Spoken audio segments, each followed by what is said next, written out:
All right, it's been 3 weeks since I've interviewed Doublelift, so I guess I have to do it again now. The cycle has completed. Of course. Yeah. Agreed. All right. Well, there we go. All right, so Doublelift TSM continues to look good. You guys have only dropped 3 games, I think, now. Yep, that's All right.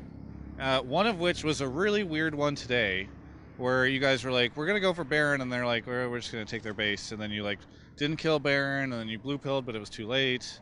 It was kind of disastrous. Can you talk to me about that? Yeah, I don't even really mind too much how the game ended because we, for all intents and purposes, lost the game at like 20 or 30 minutes when we went for Baron at a bad time and then just like died. And then they got Baron and it was like pretty much impossible to win from there. It was really hard actually. But I don't know, that game just felt super bad because nobody plays like Echo Fox does. I like it's super cliche or whatever, but like every team is unique and Echo Fox does some really dumb stuff. Like really dumb stuff. But the thing is it's so crazy and it's so weird that like sometimes you just don't know how to react to it. Like Casio playing like a 1v4 under tower with like Shen ulti up, you're like, is she doing it because she knows she's safe? Like, does she know something that we don't? So we just end up backing off, and like they're really good at kind of stalling you out and like tooling you around the map. So usually when we get into scrims, we end up fighting a lot. People drop like their map movement and like macro play, and we just end up in a lot of skirmishes and team fights.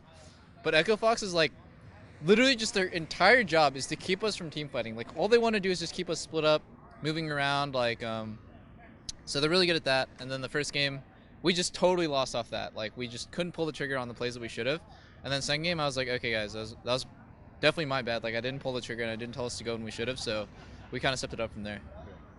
What what do you think of Echo Fox at this point? They just announced Cop is leaving, no longer the coach.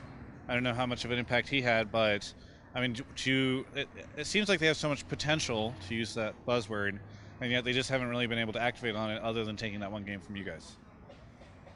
Potential, debatable. I think their map play is like actually pretty good. For some reason, like okay, we're gonna have to like look over this VOD and study it really well. But they have a really good match against us in terms of map play and like warding and stuff. But actually, their laners are all pretty bad. I think every game, all three lanes, they're down a lot of CS, just purely based on laning and wave management, and like their team fighting is not very good either. There's like that one time where Froggen flash ulti 5 us and we got caught off guard because we never play against Casio, but usually when we got into actual 5v5 team fights, we just automatically win because we're better. So, potential, like, I think they're just a sort of middle of the pack team and they're going to probably stay there. Well, right now not at the middle of the pack; they're at the bottom. Oh, really? Yeah, I don't know. I don't keep track of other teams. They play like a middle of the pack team. They don't play like the worst team. Okay. And the other thing is, you talked about how their laners are all pretty weak. It's interesting because you're actually speaking in one instance about Froggen, the sort of League of Legends legend. Do you think he's just not good anymore? He's not as good as Bjergsen, so I think it's so funny when there was that article last split with like the Froggen's an S tier mid laner. He might have been playing like some pretty good games at the time, but I mean in terms of overall consistency, like that was a snapshot of it, where he was considered like the best or one of the best in Right. NLCS. But these days, I think Jensen and Bjergsen. I can't really think of any other top mids. Maybe Pobelter. I don't know. There's a lot of competition for him, so he doesn't stand out. Okay. Ooh, that's rough. It's true. Yeah. I feel like, all right, let's speak about this. I feel like in interviews lately, you've been saying, you're back to kind of saying the crazy you used to say in season 2 and kind of beginning of season 3. There's a while where, like, especially when CLG was losing so much, you stopped saying all that stuff, but it's like you're back. Is that a conscious thing? Are you thinking about that? Yeah, when you're winning, you can actually say what you think. When you're losing, you have to keep your mouth shut, and you just have to kind of like bustle and hustle along and try to get to the top again. Okay. And so now you can just say all this stuff.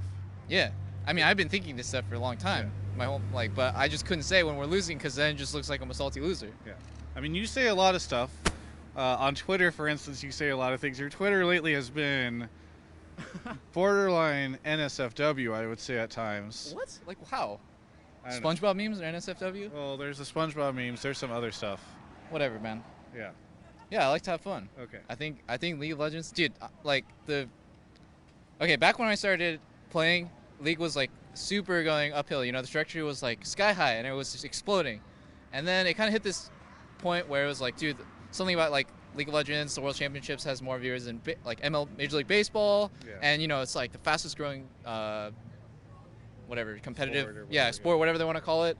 And I think like it's gotten kind of boring, to be honest, because nobody's like willing to speak their mind, because you just get absolutely by the community, on Reddit, on Twitter, and whatever. People just like love tearing you down, and they love like making you eat your words or whatever, even though you're just talking shit because it's fun.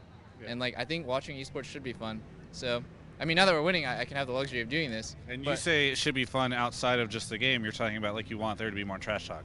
Yeah, definitely. Like players should be able to put stuff on the line when they play, and it's been missing for a long time. It's always just been like, we will be a champion one day, and I hope my team has practiced harder than our opponents. They're very honorable and deserve respect. It's like, that's so boring. How many times can you say that in like a different way? So yeah, that's how I feel, at least about the last couple of years of NA and ULCS has been relatively tame. The biggest news that usually generates like the most drama is roster swaps. Yeah. So that's kind of boring. What do you think of this drama between you and a player on Envy? Oh, dude, I don't know. They asked me what I thought about Lod, so I just told them what I thought about Lod. I didn't play particularly well today, so I think, he can attack me if he wants. I don't really care. I wasn't even talking about Lod. Oh, Seraph. Yeah. Yeah, I don't know. I talked to Seraph after LCS, like last week, or was it the week before? He seemed cool with me. Okay. We don't have any beef anymore. Okay, because I've seen people still talk about the Seraph Doublelift rivalry. There's not really any rivalry. I don't really think about him. Finally, let's talk about two things. One is Anime Expo coming this week. You're not going to be able to go at all. I think it's Friday, Saturday, Sunday, Monday. Shit, I really want to go, but we practice super hard. Weldon has us on a tight schedule, so I really do want to go. It's been tradition for me for the last few years too. Yeah. So I'm gonna like a disguise. I'm gonna beg. Dude, I don't know. I don't do well with hats. They messed up my bowl cut. Yeah, that's true. What in particular do you like seeing at Anime Expo? Just the experience. I don't even. Back when I came I think the first time was with you and like a group of friends. I didn't even watch anime, so it's just for the experience of going to a big convention and just like trying to figure out what the culture is all about. Because I watch anime now, but I don't identify with the culture very well. All right, so you would go there not to see any of the cosplayers or anything like that, but just to see the culture. The culture, of course, yeah. Not Overwatch cosplayers. No, definitely not. I would never. Finally, I want to round this out by saying you need to shave. I know. This is a beautiful lens. This camera is fantastic because you're going to have great shots of your... Oh, please stop. Yeah. It's like pubes on my face. I didn't have time to shave today. I shave usually every week. Okay. But this what morning... about yesterday then? No, this morning. If it's a weekly thing, then why the day of LCS is when I usually shave. Okay. And back in the day, like, Asians know what I'm talking about. We don't grow hair at all. Okay. Like, my arms are smooth, my legs are smooth. What else is smooth? But... but, like, we don't grow hair, so I haven't had to shave until recently. I'm getting old, dude. Yeah. So now I have to shave sometimes, like once a week. Yeah. Well, I wish you the best of luck with that. Hopefully you'll shave for tomorrow. I will. All right. Everything. Is there anything that you would like to say to any of the TSM fans out there? Yeah, thank you guys for supporting us, and thank you to our sponsors, Geico, CyberPower, Logitech, HTC, and help me out here? I think you said Logitech, right? Yeah. Boom. Boom. We got them all. And any of them that I missed, I love you guys, and I love my fans. You guys have been extra nice because we've been winning, so it's been a morale booster. A morale booster. Mm-hmm. But if you're winning, why do you need your morale boosted? I mean, we still practice really hard, and we're always down during the week. We're only up in spirits during the LCS games because we win.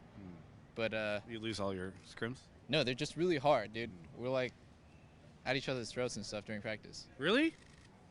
Not really, but it's just hard. It's stressful. It's okay. stressful. All right.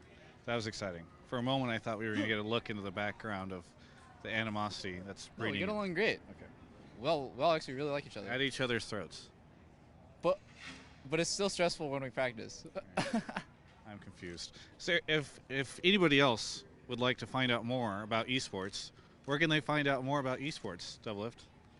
Oh, something Yahoo, the esports app.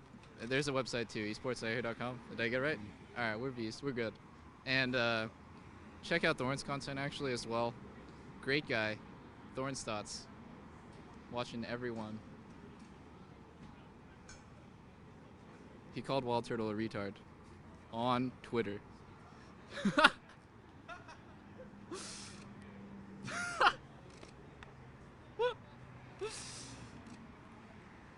Quality guy.